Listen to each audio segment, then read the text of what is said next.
Want to welcome everybody to the first Portola Valley and Woodside Crime Prevention Seminar. I'm Dick Brown. I'm the town councilman from Woodside. And again, I want to welcome the Portola Valley residents that are attending today. Hopefully we're going to do more of this. And I think since we both share fire and sheriff, there's no reason we shouldn't be doing much more of this. You're welcome to food. Please help yourself. And we're joined today by the Sheriff's Department. We have Detective Yetta, Detective Storch. We're going to be giving us a rundown on some of the crime trends that may or may not have been occurring, hopefully not occurring in our towns over the last few years. We're going to be talking about how do you prevent crime in your house, at home? And then how do you prevent identity theft? And we have brochures. Please take them home, share them with others as well. And there's going to be time for questions after each segment. Unless you've got a burning question and you want to stop the conversation to ask the question, go ahead. We don't have so many people here that it's going to bog us down for the hours. Please come on in. Help yourself to food and beverages. They come afterwards.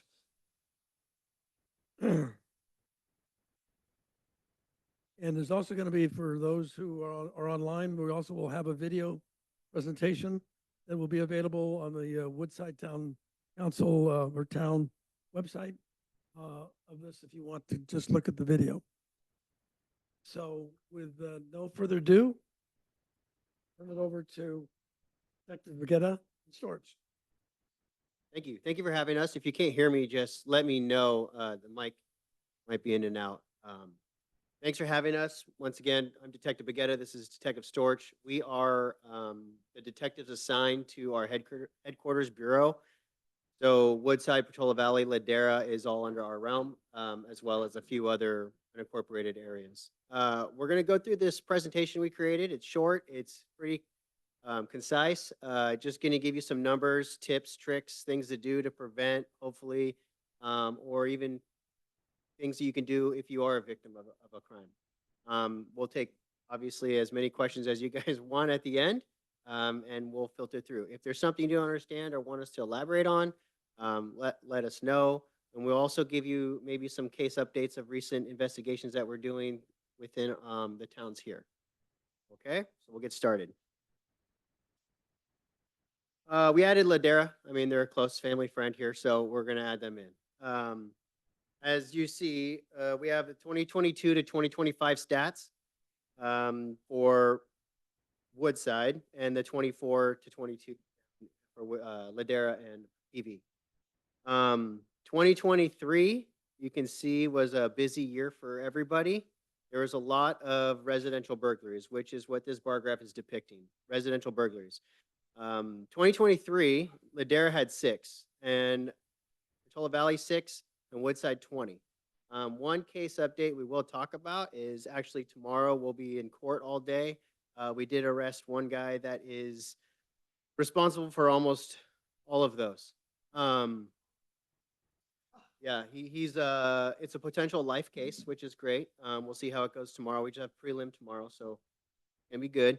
And we actually were able to return a lot of some people's personal belongings from the towns in that case. So far, 2025, it's showing there's a couple. We have had an influx of them in the last couple weeks, not only up here, but down in the Oaks, Menlo Oaks, Atherton. They've all been getting hit with residential burglaries. There is, what we know, a few crews going around, and we'll get into how they disguise themselves and what they do to kind of blend in. Here's just a map in Ladera of where they have occurred. You can see the different colors for different years. If anyone has a hard time seeing that, I can read it out loud to you. obviously the area in Ladera, Portola Valley, Woodside, it's easy for people to get in and out. It's close to the freeway. As soon as they hit the freeway, they're gone. Um, someone breaks into your house, even if your alarm goes off, it's still going to take us a couple minutes to get there, or even a couple minutes for you to be notified by the alarm company if you're not home. By that time, they're usually gone. It only takes them 5 minutes to be in and out at most. Sometimes they spend longer if they find a treasure trove, but usually they're in and out pretty quickly. These are Portola Valley. You can see 2024 had quite a few in Portola Valley. And we can get into the crew that we think is responsible for that as well. Woodside, if you notice, where are they all? They are along main thoroughfares.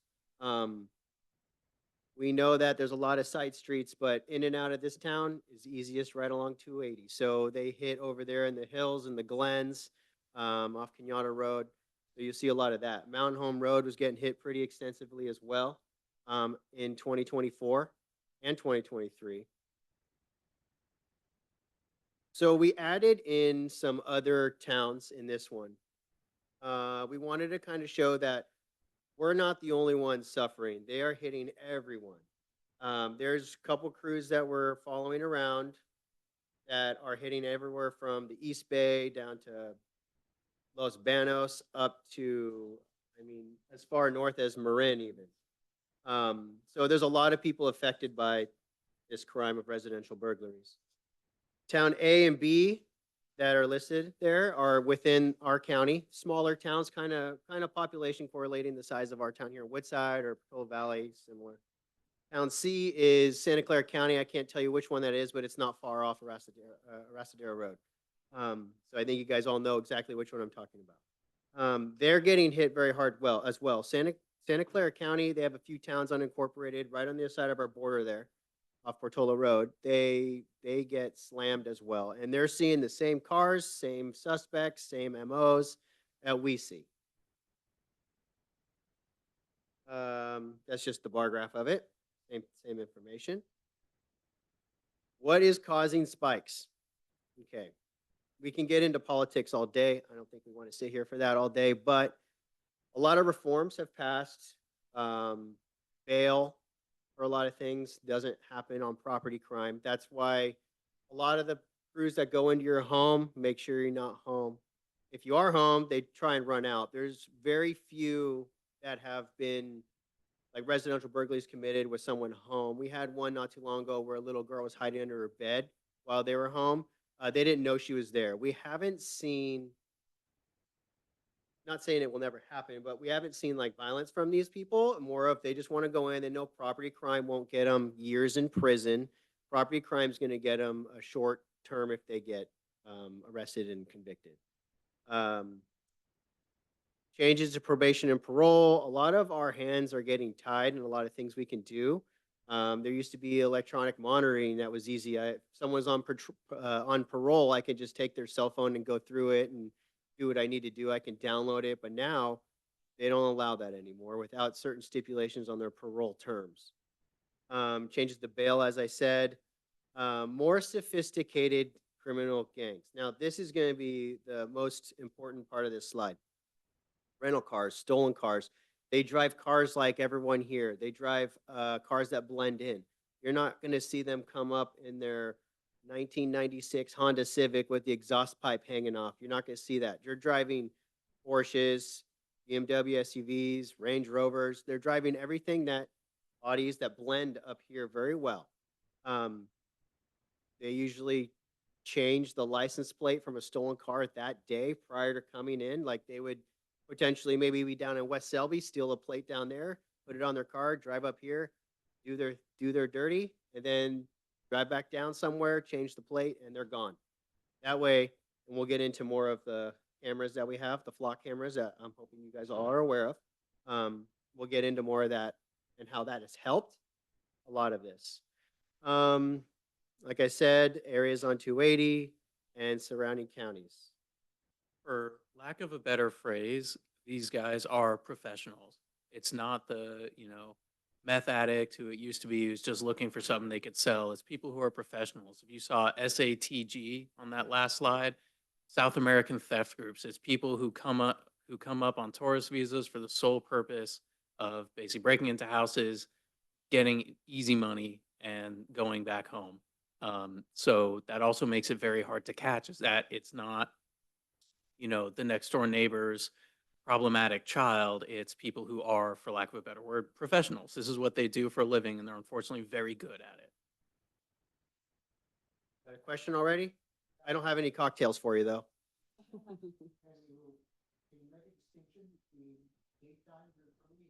Yeah, there's a slide that kind of depicts that. It's going to give you more of a time frame of when they usually burglarize. Although the subject that we're going to court for tomorrow, most 2023 cases, he was burglarizing anywhere from 1 in the morning to 6 in the morning, and he was lurking around people's property. Is very odd behavior. But most of the ones we see are around commonly dinner time, 6 to maybe even 5 to 8 p.m.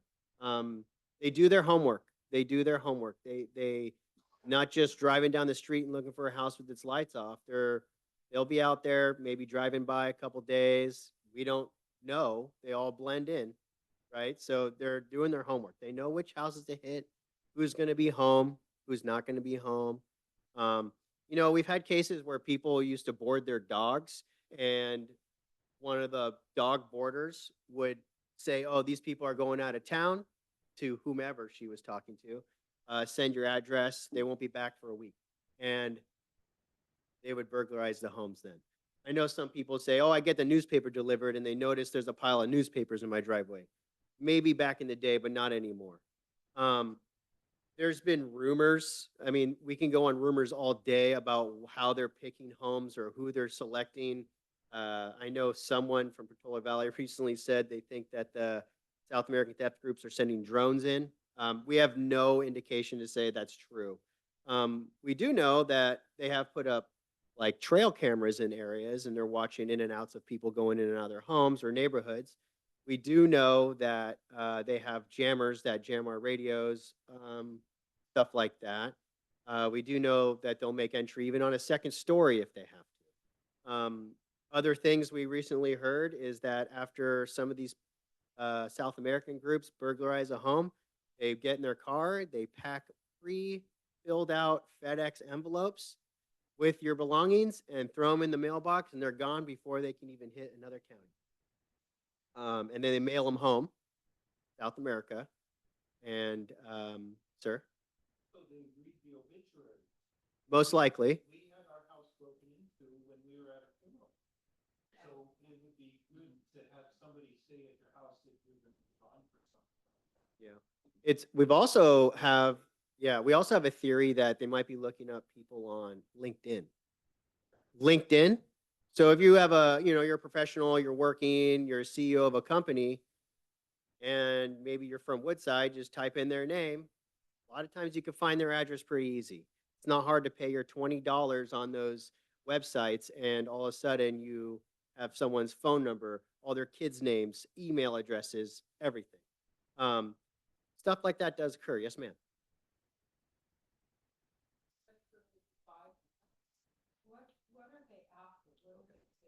That's on another slide as well. But I'll give you a brief. It's mostly they hit your master bedroom closets or master bedrooms. It's kind of where they go first. That's where the majority of people keep their belongings. There's going to be a slide, and I'm sure in this pamphlet that we have out here, it kind of describes things to do at home to prevent that. We'll get into that.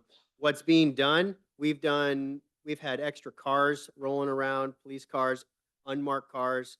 We've done, as a bureau, detective bureau, we've set nights out where we come out and we're just bombarding this area. We've had airplanes up. We've done as much as you guys think we can, just trying to catch these guys in the act.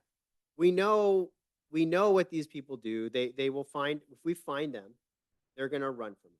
They are going to go 150 miles an hour down the freeway, wrong way on the wrong side of the road. Doesn't matter. They're going to get out of there as fast as they can. That's been an issue as well, because obviously with policies, we can't always chase these people, especially during 5:00 p.m., 280. That's just putting everyone's life in danger. Burglary suppression, as it described. we've worked extensively with other counties. Leading into that, Storch and I have worked with Contra Costa County very extensively on a specific crew that we know is coming up here in black Porsche SUVs, and they are burglarizing most of 2024's houses that year. Not only Woodside, Portola Valley, Ladera, but Santa Clara County, all the way in the East Bay to Danville. Most of them are, this crew is mostly Hispanic gang members from East Palo Alto, Menlo Park. But their ties run pretty thick and they're very organized. They buy cars, sell cars. They're using cars that are older, so we can't do certain things like, we can write a search warrant for pinging a phone, where we can ping someone's phone if something happens. We can do that for a car as well, but the thing that really sucks is they use old cars, so we can't use their electronics in our benefit. The investigations are very lengthy. We've worked same crews for 2 years now. Put them in jail, they get out. Next thing you know, they're up there doing it again. It's very hard to keep them in jail. Let's go with the license plates. So the flock cameras that we have in this town, Portola Valley, Ladera, they help out a lot. We have a lot of stories with them that can, really show the benefit of them. We use them almost on a daily basis. And I know a lot of people have concerns about privacy. We can talk off the side about that, but I will tell you, I'm not looking at everyone's cars and running all your plates. We're looking for specific things. Worked recently with, there's cameras in the private area off of Los Trencos Woods and Portola Valley houses. Work with them. They have their own set of cameras and they were able to get me a list too. And I will tell you, I'm not going through your personal information, running everything out. We don't really want your information. We want the information we're seeking. I mean, if you look at some of the flock cameras, how many cars do you think go through those cameras a day? A lot. Even in here in Woodside, I mean, you have thousands and thousands of cars that go through a day, mostly residents. And then you have your workers that come through, right? They're going twice by those cameras at least, unless they're going back down for lunch. So it's 4 times, right? So you got to think how many people are rolling through here. One example, yes, ma'am. Doesn't the idea of stealing a license plate on the way to the crime impact the value of the license plate? Yes, go ahead. I want to say yes and no. Yes, in that it means that we can't necessarily identify exactly who is driving the car, who the car belongs to, but it's still beneficial because, hey, now we have the suspect vehicle. Okay, we see that it's the black Porsche. That's another one that we can add to that. So, if we are able to identify the suspects in that case and actually get evidence showing that it was them, now here's another one we can refer to. We can send, have our patrol guys send notifications to neighboring agencies. Hey, sheriff's office just had a residential burglary. Here's the suspect vehicle. So another agency can look out. Other agencies have gotten into pursuits after they see, oh, this car was just involved in a residential burglary. So it's still useful. But you're right. It's not oh, yep, that's the guy, that's his house, that's his address. Here's everything about that car. Here's everything we find out about him. So before they ditch the plate, it's still. Yeah, it's absolutely still useful, especially because there's like Detective Baguetta was saying, there are these specific crews. They change plates often, they change cars often, they change phones often, but there's still a couple distinctive things. Like we're all familiar, pretty much every detective in this county is familiar with the black Porsche Cayenne. So we see that on the license plate reader, and especially if we run that plate and see that, oh, that plate was just reported stolen out of Sunnyvale, that's going to be our suspect vehicle. Yes, ma'am. What about covered license plates?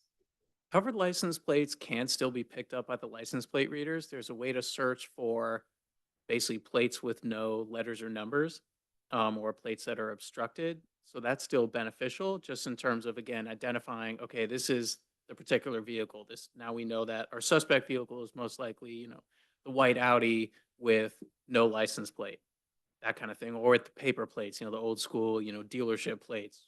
So it will still pick those up. It's just not as easy to run. We have to filter it a different way. Because it also photographs the car, so you can see the make, the color. the Correct, body. yeah, we can filter by make model. Yes, ma'am. So when they scratch off part of the, like the white part of the license plate, Mhm. can you guys read that too? Sometimes, it's a little harder for it to read at night, but during the day, it'll sometimes pick it up.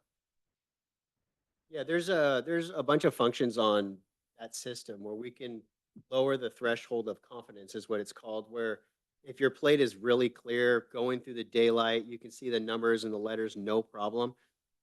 When it gets nighttime, obviously it gets more difficult to see the cars. We can lower the threshold confidence to where, hey, I'm looking for a plate that says 1, 2, 3, 4, 5, 6, 7, but I want your confidence level down because it's dark, the lights aren't on the car, maybe they're scratched off. You can lower that and maybe you'll get, a handful of plates that look similar to that, but you'll be able to find that one plate that's kind of hiding. The guy we're going to court tomorrow for, on his car, he had that black and white plate where, I don't know what it's I called. think it was the electronic license The plate. electronic plate.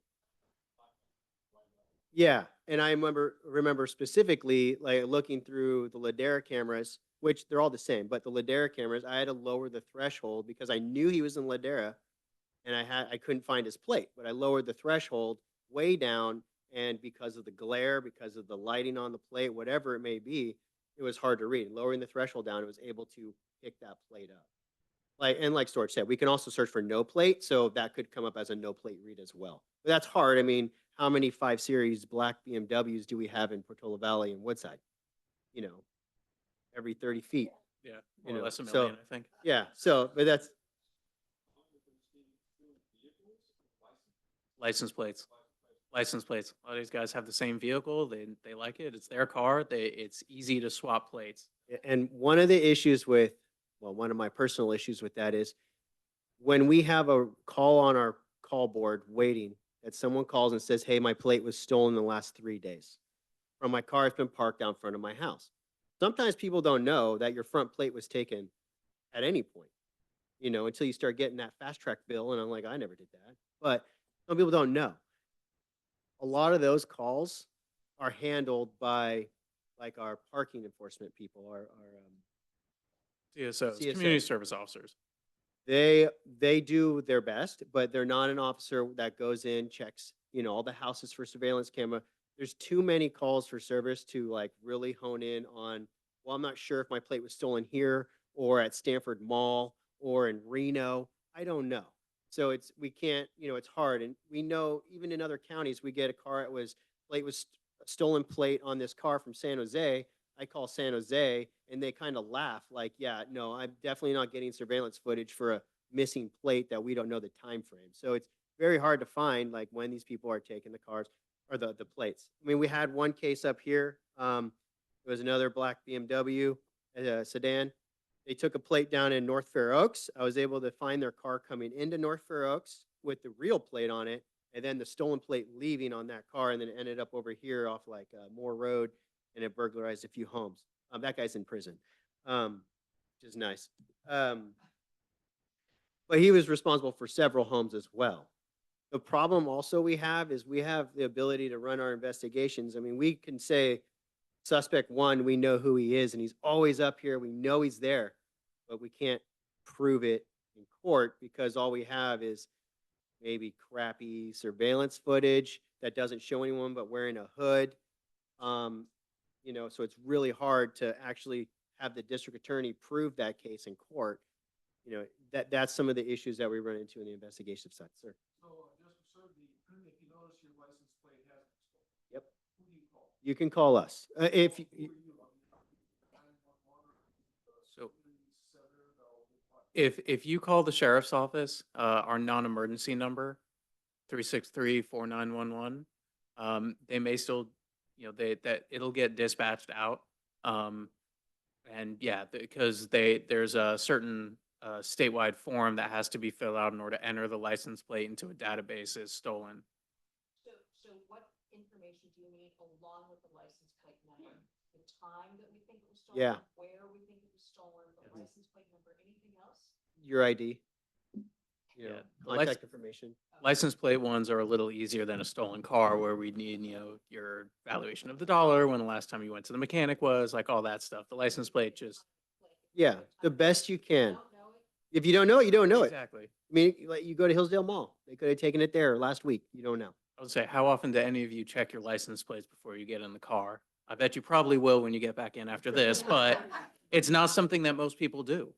There are these in the back on the table in the back corner over there. They have our non-emergency line inside here in the red, so please grab one on your way out. Yes, 650-363-4911. I think it's a good idea to take a picture of your license plate with your cell phone.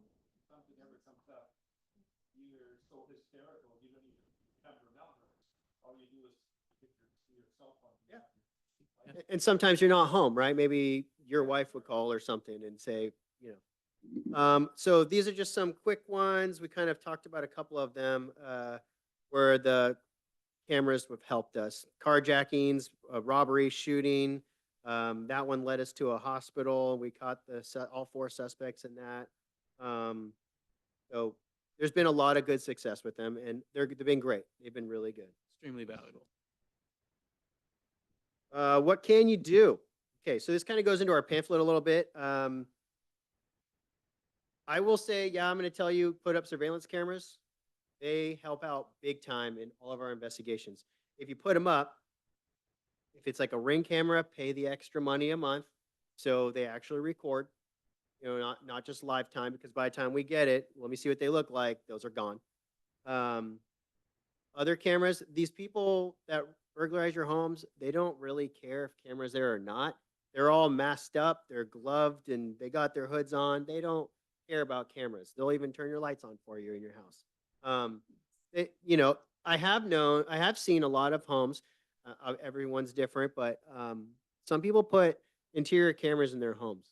Those catch a lot of good stuff. I personally don't have them in my home, but some people do that. We catch a lot of conversation of the suspects when we do have interior cameras. We see how they move around. We can depict clothing a little bit better. When we do find a suspect, we want all those things. We want to know, hey, are you speaking Spanish? Are you speaking English? What are you speaking? What kind of Spanish are you speaking? South American, North Fair Oaks kind of, there's a lot of different dialects of Spanish, and we have people in our office that can kind of depict those. Clothing's huge. Clothing is huge. A lot of them do their dirty work in the same clothes or same shoes, at least. And a lot of them wear fancy shoes, to be honest, like really cool looking Nikes, and we can pick those out. And when we go to their home, we look for specific clothing, which seals the deal on the case a little bit better. Proves that, hey, that guy wearing those specific clothes was at the house. I know a lot of neighborhoods around here are doing neighborhood watches. Like I'm on a text thread with the people from the Glens. It's been great, pretty informative. I don't know if anyone's here from there. No, they've been great. They talk a lot to each other. I will say this: no one knows your neighbors like you do. I don't know your neighbors. My partners don't know your neighbors. If you see something weird at your neighbor's house, a car you've never seen before in their driveway, right? Call them, call us, call somebody. You guys know what they drive. You know what their kids drive. You know their kind of flow of life a little bit when they kind of come home, leave. If they're, partiers, they got kids at party or whatever. You guys know better than us. But if you see something weird, see a car roll in that doesn't look right, don't hesitate to call. If we catch them in the act, that's going to be a great time. I would love to put someone in jail in the act of a residential burglary.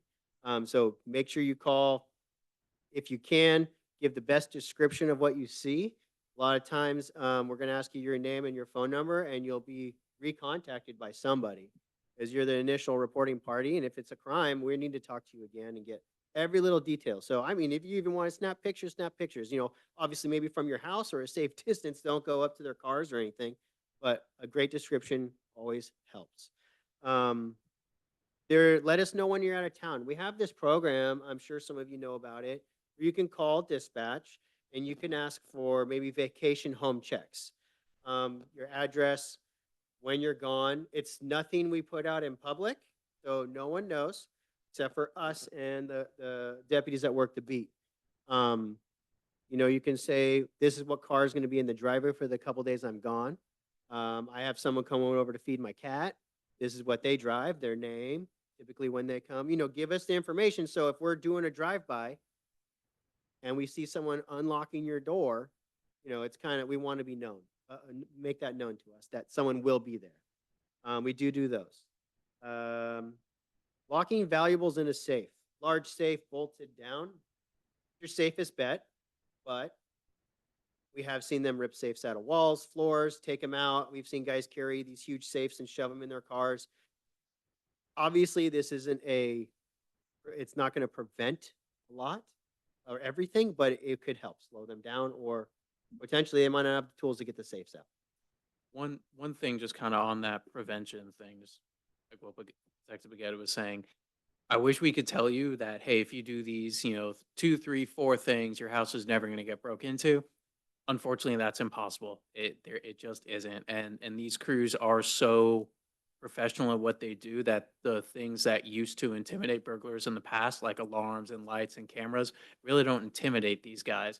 However, it is possible to make yourself less of a target. They're looking for easy scores. They're looking for something that doesn't require them to confront anybody. They're looking for something where they can be in and out quick and on their way. So if you have a huge safe that's bolted down, that's better than a little one that they could just pick up and run out with. If you have lights on a timer and there's lights on and cars in the driveway and noise coming from the house and your neighbor's house is completely dark, which one do you think they're going to go for? Probably that neighbor. I'm not saying, put your neighbors in a bad spot, but I'm just saying, like, you can make yourself less of a target. There is no foolproof way to prevent this, but you can definitely make it so they might say, you know what, this is not the house I want to go for. I'm going to go find a different house. Also, with your mail, if you are on vacation, make sure you either put your mail on hold, vacation hold, or have a neighbor or somebody pick up your mail every day, because they also check that. Yep. I retired from the postal service in East Menlo Park, and I've been there for 34 years, and I used to watch my customers' houses like a hawk, and they would tell me if they were on vacation.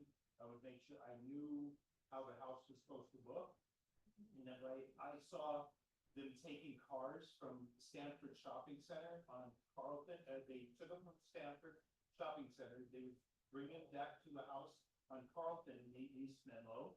And I know the family doesn't have money. They were getting welfare checks. It was a beautiful yellow Cadillac. And I drove by and the Cadillac's up on blocks. And I didn't think anything about it, but then the tires were taken off. And then the hood was removed. And I thought, oh, okay. So I called Menlo Park Police, and they Perfect. that was a stolen car. They went in the house and they grabbed all stuff. That house was being used for storage for stolen goods. Perfect. So your mail is also a sign that you're not home, or whatever's happening. But get to know your mailman too. I agree. Because that helps a lot. We're observing just like they are, and we call. I mean, we've had customers. We had one lady on Sand Hill Road. She died in the mail, but she was behind some bushes, and the carrier, the mailbox was filling up. She went up to the door and she found her in the bushes. So we kind of watch the houses. Yeah, thank you for that. And that also brings up another thing just about valuables. We also just want to kind of specify one thing with valuables. So most of these crews will get rid of valuables very quickly. Just like Detective Baguetta was saying, they'll put in a prepaid envelope, or what a lot of these other groups will do, they'll drive it down to, a little illicit foundry down in LA, melt it down. They don't really care that it was, great grandma's from 1895. They just care that they can get a couple $100 from it. But if you keep good records of what was taken, so not just, a Tiffany bracelet, and that's the only description you have. Well, there's a million Tiffany bracelets that get stolen, but a, Tiffany bracelet, this make, this model, this serial number, you can even get serial numbers applied custom. that potentially does help. We do check pawn databases, and while pawn shops are no longer, due to a change in state law, required to upload lists for law enforcement, sometimes they will. And also, if property does get recovered, it really helps us return things. The case that we're going to court for tomorrow, we found hundreds of pieces of jewelry, but we're only able to return maybe 15 to 20. And the rest of it is just sitting in our evidence room because no one has any way of, we have no way of confirming whose that is. So that's just something, in terms of property you guys can do where if something happens, it increases the odds slightly, but still increases it of them getting recovered. Yes, sir. Again, it's something where it makes you a little less of a target, but these crews, especially if they can look in your window and see, oh, you just have a television on and there's no one sitting in the couch in front of it, it's not necessarily going to deter them. But every little thing does count towards making you less of a target. Yes, sir, in the back. Occasionally, we are running to Woodside patrol. Can you tell us what the relationship that you made? With Woodside Patrol? I think they're a company you can kind of hire to do checks around your house. I don't know if it's specific to each individual residence or if the town has to agree to certain things. That would be, it's not law enforcement, it's their own patrol security company. So that, you would have to contact them and ask what their parameters are. You had something? Mentioned security cameras. Now, every single one of the security cameras is connected to your internet. And most of them don't have onboard, some do. The fact is, for these guys are so sophisticated that now using Wi-Fi gyms. So you don't get pictures. Your alarm doesn't go off. Your sensors don't matter anymore because they can't connect to the home base. Is that something you see with anybody? I wouldn't say prevalence. It's something that we have seen though. But I know some cameras, you can hardwire it in. I couldn't tell you a make or model that's going to be better than another, but I do know there are some where having Wi-Fi is less relevant, or they'll have a feature where if the internet goes out, they can still record for a limited time. Um, yeah, it would have to have, it would have to have something, or it would be, yeah. But yeah, we have seen that, not with a ton of frequency, but it has been seen a couple times. Let me keep going before we go with more questions because we've got a handful more slides. Regarding the valuables, if you have photos, does that help you? Photos are helpful, but someone's diamond earrings are going to look a lot like someone else's diamond earrings, and it's going to be very hard for us to tell them apart. If there's something very distinctive, that's better. But again, think about it from our perspective. I don't see your jewelry every day, so I don't recognize the jewelry you're wearing. And to me, it's going to look exactly like your neighbor who also got their house broken into jewelry. Yeah, something that's particularly distinctive. So a lot of the entries to the homes are made through like a big glass panel, whether it's a door or a window, usually at the rear of the house. There are companies, you would have to Google them, that have like a protective tint or film that you can put on it that might prevent breakage as fast as it can be broken now. All they use is a window punch and the thing shatters and they just bust a hole and go in. This might slow them down, maybe cause a little bit more noise. Like we said, maybe it'll be a bit of a deterrent. That's actually it. That was good. I did better than we thought. Okay. Now, I want to kind of talk about these two pamphlets. One, this tall, skinny one is pretty good. It has a bunch of information, kind of what we spoke about today. Highly recommend grabbing one on your way out. If you can't get one, maybe we can get some sent over to the town. So definitely take one. They have information, our non-emergency line, and some tips and tricks. This was just introduced to me. It's an identity theft. This is a really nice pamphlet that was made by the town here. And we have small brochures also on identity theft in the back. Really quick on identity theft. If it's too good to be true, it's not right. You didn't win your $10 million a month prize. Your grandson or granddaughter or kid that you don't have did not get arrested and being held captive in Mexico. Don't pay anything with cards like Apple Care cards or iTunes cards or whatever they are, Home Depot cards. You never paid your phone bill with a gift card, presumably. So if someone's asking you to pay a bill with a gift card, it's not true. It's not real. We have a recent, there's been a lot of identity theft through the town recently. It's all scams. If you have any questions or concerns about any phone call or message you get, you can always reach out to us. Better to reach out and wait a day on whatever financial thing's going on than to lose a bunch of money or all your identity, because they're just going to keep your identity rolling. There's a recent one that we've had where someone's called, said their Wells Fargo is frauded. Their whole account's compromised. The person on the other line, the suspect in this case, said, call your bank and confirm. So they called the bank and the bank said something along the lines of, there are some weird activity on your account, but we're not sure if it's fraud. We'll put a hold on it. So then the victim calls the suspect back and says, yeah, okay, they're putting a hold on my account. And then the suspect basically was able to get all their banking information, thinking now this person actually works at Wells Fargo, and was able to log in all their accounts through their phone. They got into all the Wells Fargo, other bank accounts, their pay apps, their cash apps they have, and just drained them. That person is in Jamaica, the suspect, so there's not much, I can do. They also have hit all over the county the same way, same story. So very common scam. If it's Wells Fargo's right here. We can go to the bank. It's close by. There's one downtown as well. So you can go to your bank. They're all close. I highly recommend going in if you think anything's suspicious and actually talking face to face with somebody. There's a couple other things that are kind of red flags, like, hey, something's not right here. If someone is insisting that you not get off the phone, that's a red flag. Any good business person or bank or anything, hey, I'm sorry, I need to hang up for a minute, confirm something, and call you back.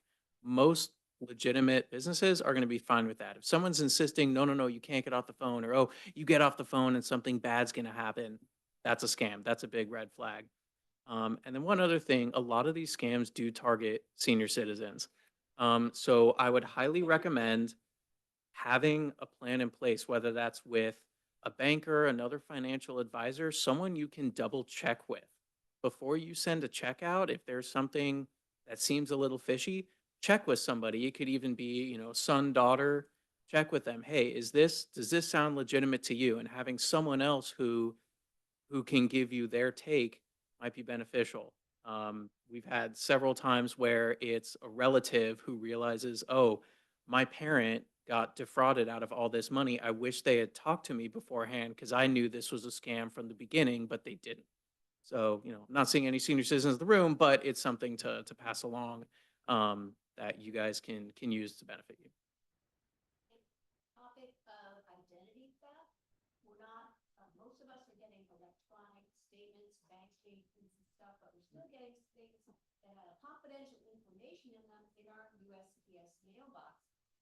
So locking mailboxes. Yes, locking mailboxes. There's been a lot of mail theft, a lot of mail carrier thefts. I'm sure you've seen on the news. Pretty much every day in Oakland, somebody robs the post office guy at gunpoint. So it is possible for things to go out. Highly recommend freezing your credit. So if something, you can go to each of the 3 credit bureaus. It takes 5 minutes for each of them, so 15 minutes out of your day, and you can basically freeze your credit. So if someone does go into the mailbox and gets a bill with your name on it and tries to buy a car in your name, it's not going to go through. So highly recommend. That's a very easy step, which prevents a significant percentage of fraud. Yeah.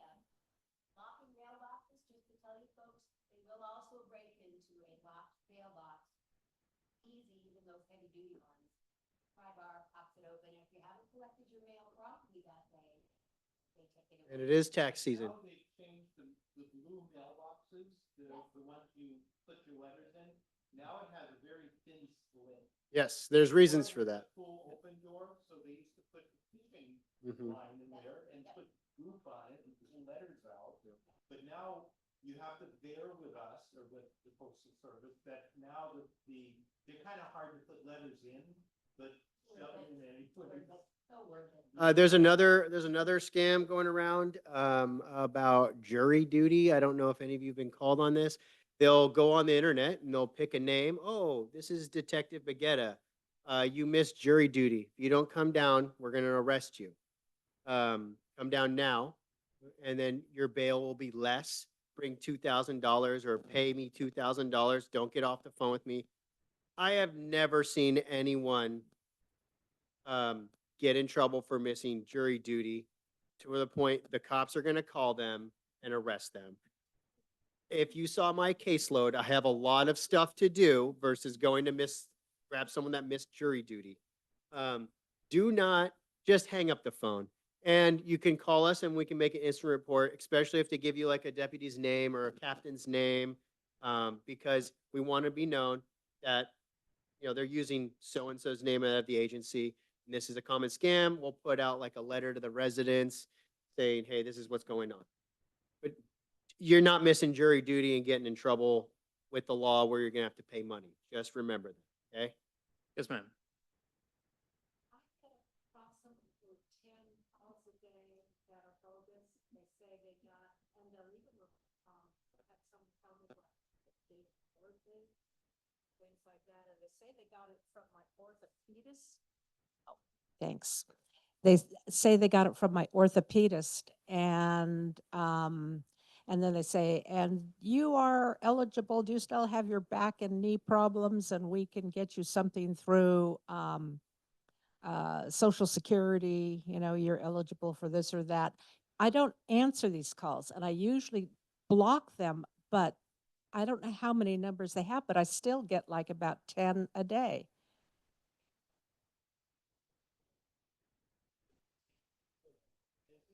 Or there's no such number, or it just rings. Yeah, they're just changed their numbers. It's not an actual number.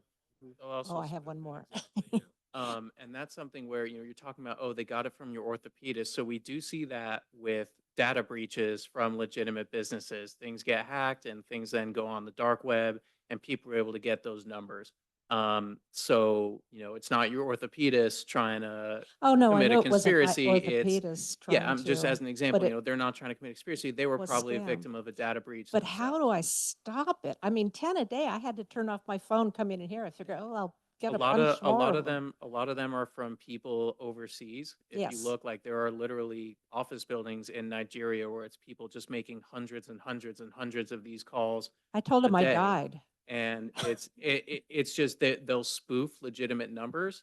Yeah, So you can block it, but there's always going to be 650 numbers that they can try and use, or they'll Yeah. try and pretend to be legitimate business. And unfortunately, we don't have jurisdiction in Nigeria, so there's really not much we can do. I know every so often the federal government tries to do something about it and tries to get the phone companies to do something about it. But again, it's also hard when so many of these individuals doing these scams are from outside the country. and what is a good lock for your gate? A good lock? That's probably a good research question for you. We can't recommend any companies, Yeah. but if I'm sure one of the other residents would Yeah. probably be able to recommend someone more than us. definitely. I'm ma'am. gonna use the mic so that those online can hear the question. Getting back to the residential burglaries, I assume they're looking for designer handbags, scarves, jewelry. What about sterling silver flatware, sterling silver candlesticks, paintings? What type of things are they looking for? I haven't seen sterling silver like dishware or anything like that, or paintings necessarily. I don't know if it's because those are harder to carry or harder to get rid of, harder to melt down potentially. I personally haven't seen that. I don't know if you.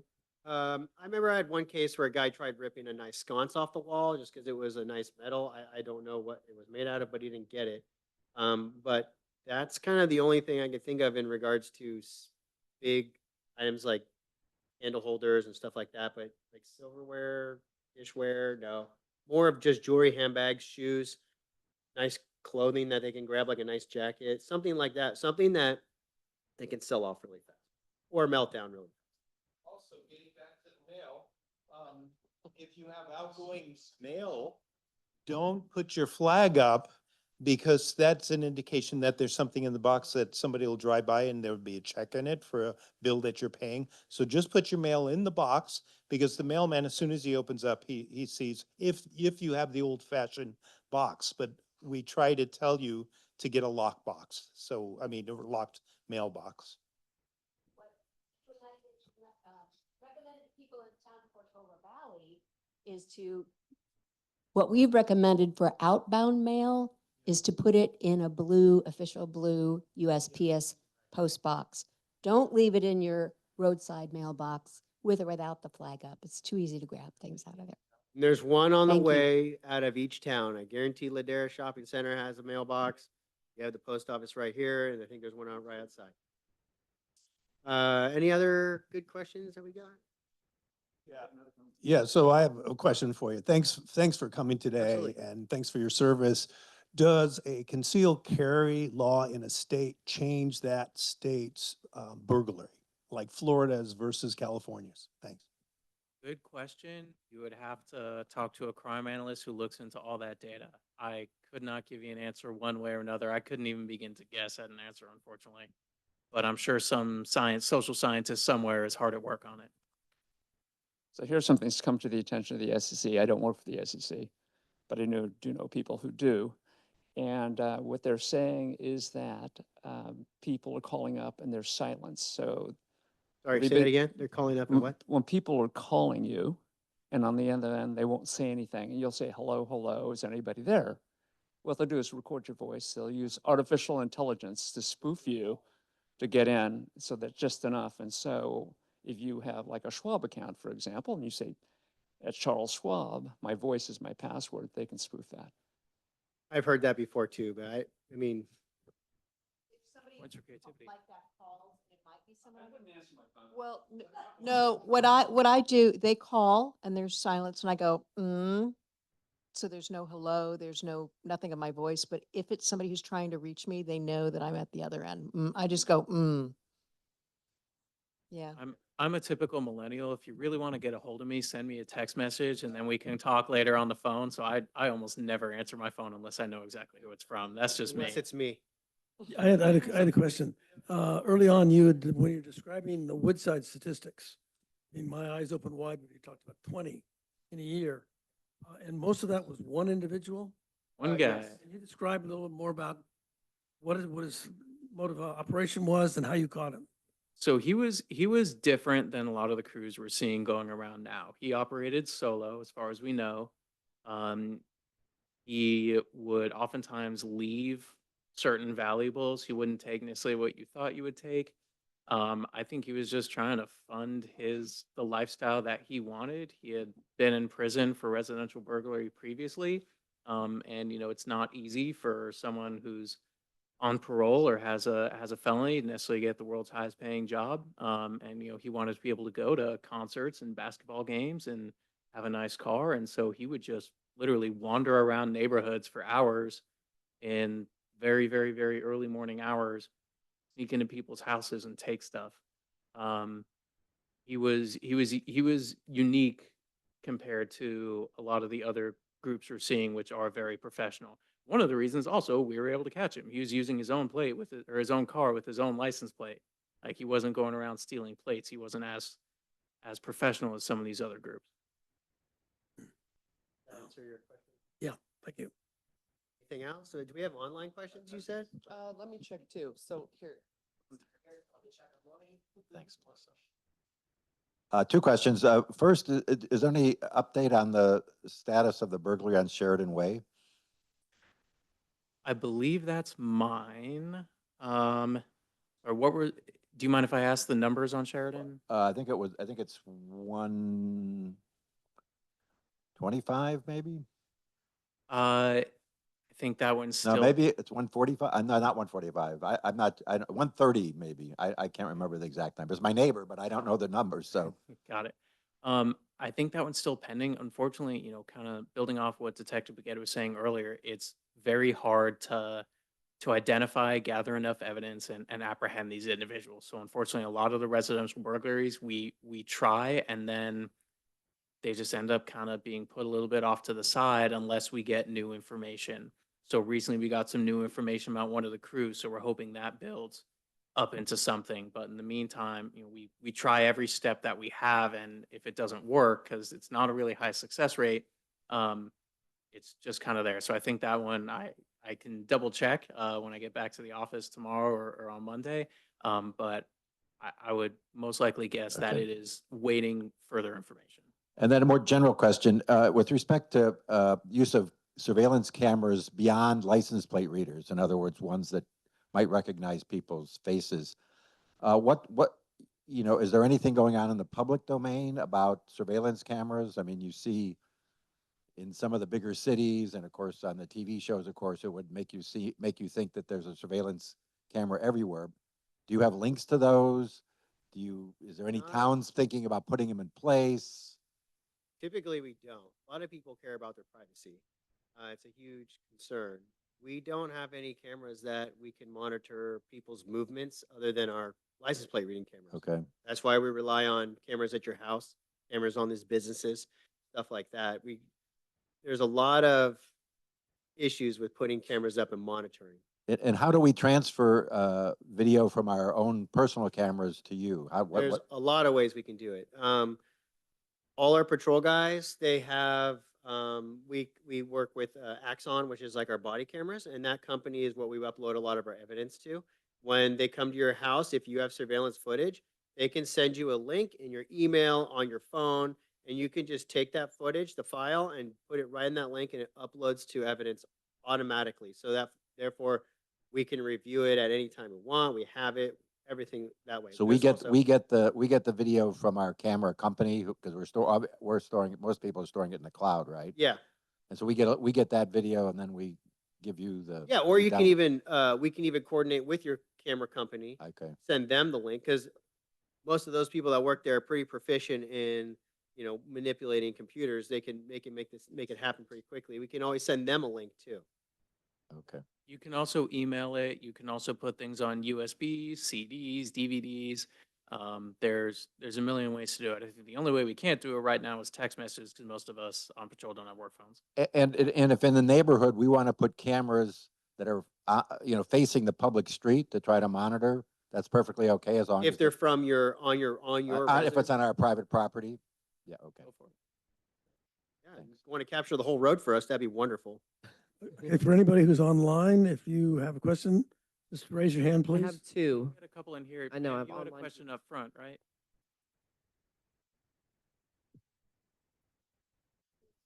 Providers are involved in providing burglars with information about who's going to be out. Like you mentioned, the dog. That's very rare. Yeah, that was several years ago. I board my dog all the time down here at the WAG, right?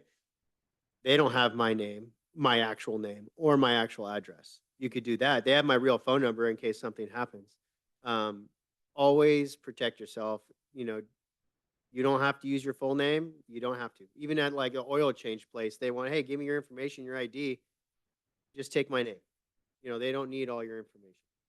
We have our patrol guys ask victims of residential burglaries, basically fill out a little checklist or answer a bunch of questions where we do ask, who's your gardener, who's the housekeeper, who's the service provider, does anyone know you're out of town, that kind of thing. But when we look at it so far, at least in last couple of years, haven't seen any connections between anything.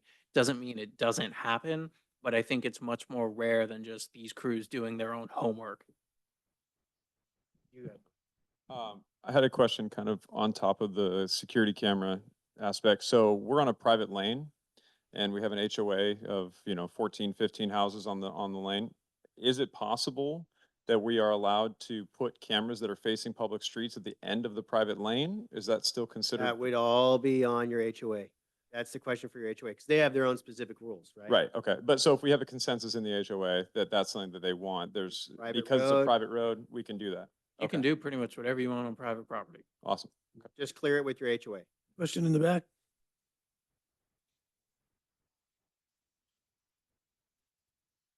That is something we always look at because there's always so many homes in construction up here. We haven't found anything to specifically depict that construction and these residential burgs are related, we haven't found anything yet. So you had a couple Okay, of, there were hands raised, but they took them down. They were waiting. If you have a question online, please raise your hand. okay? Okay, Rebecca, go ahead.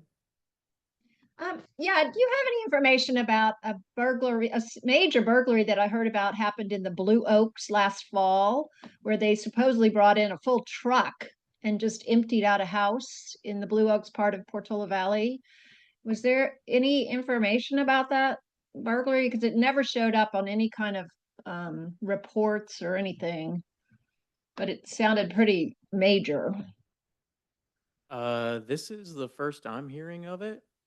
If you know whose house that is and they would like to file a police report, please have them do so. I would be interested in that, but that's unfortunately the first time hearing of that one. The only recent one we've had in the last year with the truck was over the hill off of Skyline, but it wasn't Deep in the Portola Valley. boonies, Yeah, it wasn't a Portola Valley address. It was over the hill like La Honda. Any other questions? We have Patricia. Go ahead, Patricia. You have to unmute yourself, please. Are most of the break-ins in the front door or the back side? Sorry. Hold on, go ahead, Patricia. My question is, if I come over to get one of those brochures, will there be any left? I'm about 5 minutes away. Yes. We brought, I think, 75 or 100, so I'll hold one for you. I was gonna say, go for it. Could you hold 2 for me because my friend Got it. wants one too? You got it. Oh, Absolutely. she's in Portola Valley and Drive safe. I hope you're not on your phone while you're driving, and yes, we'll hold 2 of them for you. okay. Great. Anyway, the other thing is, she said there was a way to see this video, that it was going to be possible to see it. Is that true? Because I took notes for her if it's not true. That is correct. We are recording this and it will be posted on the town's website. What's the town of Portola Woodside? Valley and Woodside. Town of Woodside. And if you search on our website, older adult workshops, there's a page and it will be on that page. Older adult workshop. Thank you. That's great. That Okay. comes from the last seminar we had for seniors. Also, I thought this was great and great information, but on a Zoom, I think it would be helpful if you repeated the questions, because people's questions, we have no idea what they're talking about. We can't hear them. Okay, no problem. Thank you. Thank you for doing this. You're welcome. And sir, I heard your question. Most of the break-ins are through the back door, back window. We've only had a couple that was through a front door. Very rare, mostly through a big glass pane. Do they try to pick the lock or do they just bust the door? They just bust the Smash it. window. Thank you. If you have like actually one thing I've seen a whole bunch is like if people have like little garden statuettes or something like that, they'll use that to smash the window. They're heavy enough, but small enough that you can grab it and it will smash it pretty cleanly. Okay, I have Joy online. Do you have any comments on the effectiveness of the use of residential gates, driveway, or other? I mean, it's a deterrent in a sense, but usually most gates have a man gate next to it. And then we've also seen them jump several gates, or walls, or go through the back side from another yard. I mean, it makes it more difficult for them to get in and out, but they do it. They do go through over whatever they have to do. And they throw safes over the walls. They'll throw whatever they can over the walls. They have a car waiting. They're in and out fast, no matter if you have a gate or not. There's very little you can do that's a bad idea to protect your home. There's just not really any one thing that is going to prevent a break-in. I guess it's kind of a good summary for that. If you were to prioritize, oh, I'm sorry. If you were to prioritize what one can do to make your home less likely to be burglarized, how would you prioritize these things? First thing I would do is make sure all your jewelry is documented of what you have. If you do get broken into, the chances are very slim to get that stuff back. makes it a little bit more of a chance that if you document everything, serial numbers and all, and then put them in like a safe. Some people say they like it in their room. Some people say they put them in the wall. They put them in a closet, somewhere different.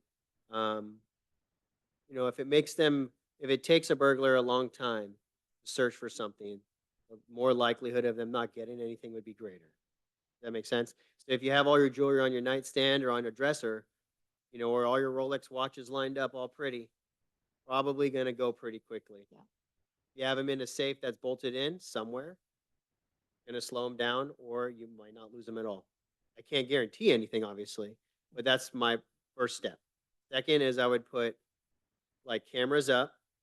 There's so many alarm companies that have cameras that go for doorbells, like Ring or other cameras, motion lights, stuff like that. Make sure you have an alarm, and when you leave, actually set your alarm.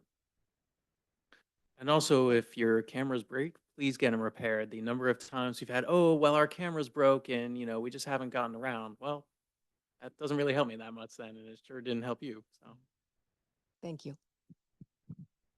Any other questions?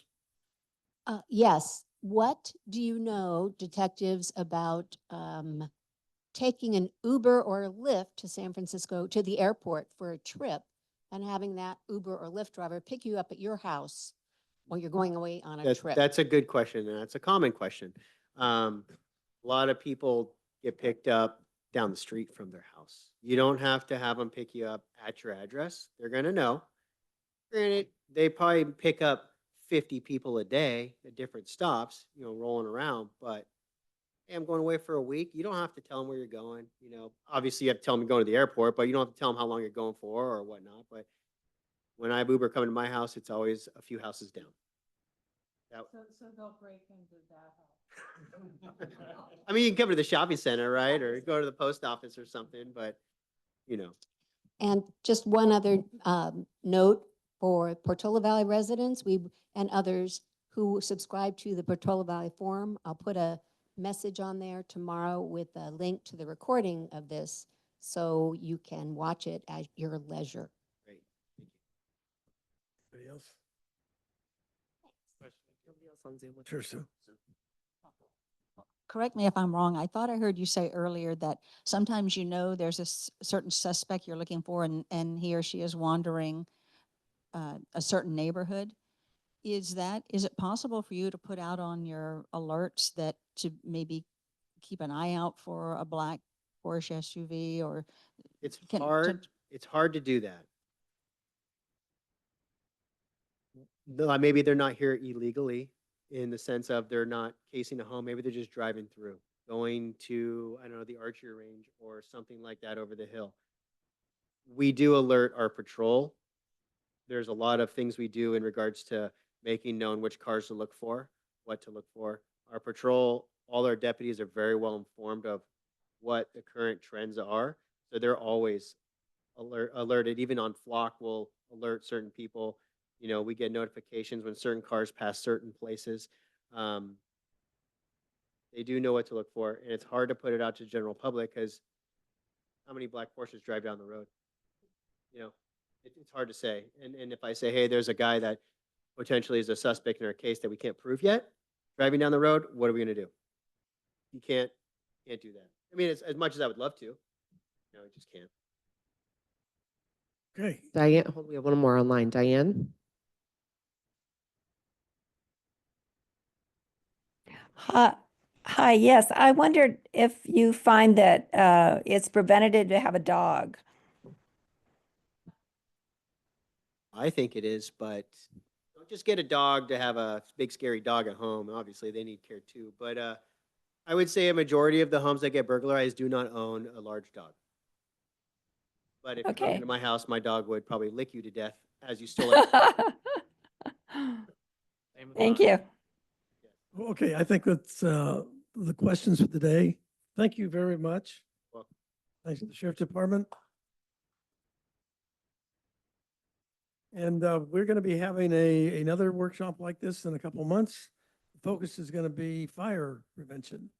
And a lot of it's going to be around what to do to avoid what happened in Southern California here. So watch your mail for it. And notify everybody about that. Again, thank you for all the residents from Portola Valley for joining us.